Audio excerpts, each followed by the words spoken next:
সেই রোজাটাই হচ্ছে ওলি আল্লাহ পাওয়ার সাধনা।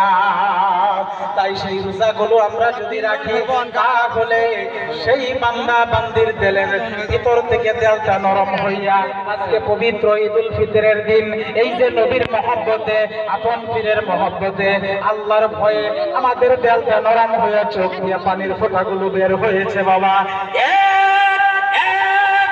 চোখের পানির বিনিময়ে আপনার আমার এই বডিটা জাহান্নামের আগুনের জন্য হারাম হয়ে গেছে। পানির বিনিময়ে আল্লাহ রাব্বুল আলামিন জাহান্নামের আগুনকে নিভাইয়া এই সমস্ত বান্দা বান্দীদেরকে জান্নাতের ভিতরে দাখিল করায় দিবে। একটু জোরে জোরে কোন সুবহানাল্লাহ সুবহানাল্লাহ। দরুদ শরীফ পড়েন আল্লাহুম্মা সাল্লি